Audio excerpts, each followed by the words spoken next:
माँ दुर्गा हेउछंती सर्वशिक्षा जननी निराकार गोत्री से धराधाम अवतीर्ण हेबा जोगु आज मानव सुखरे जीवनयापन करिपारुछंती। नवरात्र विहित पूजा वर्षरे 4 थर होइथाय। साधारणतः लोकचार मतरे हेउछि बासंतिक दुर्गा उत्सव और शारदीय दुर्गा उत्सव। गुप्त नवरात्र पूजा जेउटा दुईटा रहिछि ताहाकु आमर भल भाबे पालन करा जाय नाही, गुप्त भावरे रहिथाय। तेणु नवरात्र पूजार विशेषत्व हेउछि माँ दुर्गा नवकन्या रूपरे अवतीर्ण होइथिले। से हेउछंती शैलपुत्री, ब्रह्मचारिणी, चंद्रघंटी, स्कंधमाता, कालरात्रि, कुशपांडा, महाज्ञरी, कार्तायनी और सिद्धिदात्री। ए नवरात्र रे नवकन्या अर्थात मांकर नवकन्या रूपरे आराधना करा जायथाय। तेणु प्रत्येक रूपरे फलप्रद विशेषतः अलग अलग रही। एथिपाई नवकन्या रूपरे नव झियो मानकु पूजा करा जायथाय।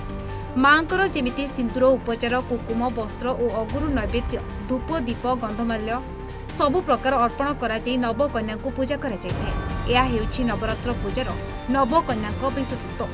3 वर्षरू 12 वर्ष मध्य झियो को माँ दुर्गा रूपरे पूजा करा जायथाय। गुरुवार दिन नवरात्रर नवम दिवसरे चंडिकार प्रमाण अनुसार नवकुमारी मानकु पूजा करा जायछि। एही नवरात्र रे नवकन्या अर्थात मांकर नवकन्या रूपरे मां को आराधना करा जायथाय। तेणु प्रत्येक रूपरे तांकर फलप्रद विशेषत्व संपूर्ण अलग अलग रही।